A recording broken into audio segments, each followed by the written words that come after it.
Now, there's two explosive developments overseas, potentially, that I need to go through. And the first is this.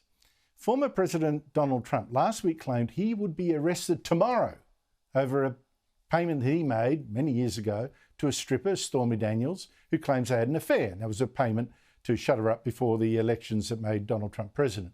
Now, Trump has said he's now the leading Republican candidate to become president in the election next year.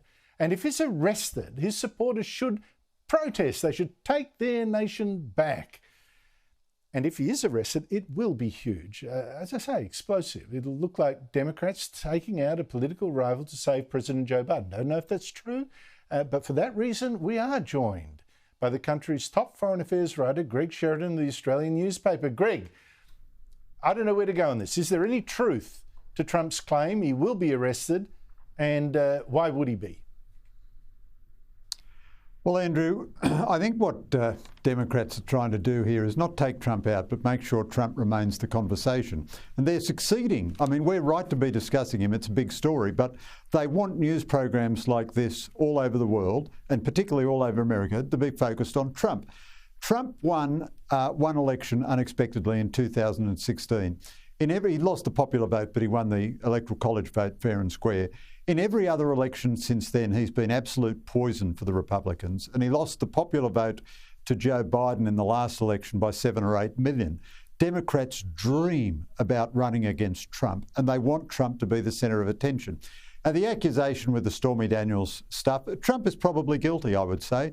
So the accusation is that he used election funds to give her a hush payment. Now, there are rules about what you can use election funds for. Fundraising has rules about it. Otherwise, you could do a commercial deal with someone and get them to donate to your notional charity and then spend it all on yourself, and you'd avoid tax. Now, by the way, Trump does that sort of thing all the time. You remember Trump Foundation and the Trump University?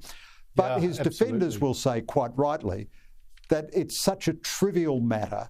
It's absurd to charge a former president over such a trivial matter. That was the defence for Bill Clinton. A lot of this rot goes back to Bill Clinton. Bill Clinton lied under oath about having an affair with Monica Lewinsky, and his defence, in effect, was you shouldn't have been asking him because an affair is a private matter. Doesn't matter that he lied. And that's the defence people will mount for Trump.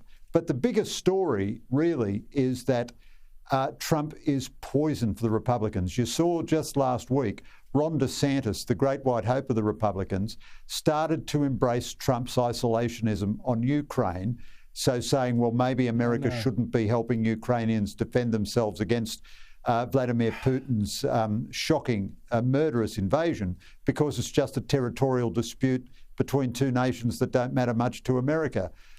Now, if Democrats can keep Trump in the middle of everything, they got a much better chance of winning the next presidential election than if Trump would just go away. But of course, he won't just go away. He's our worst nightmare.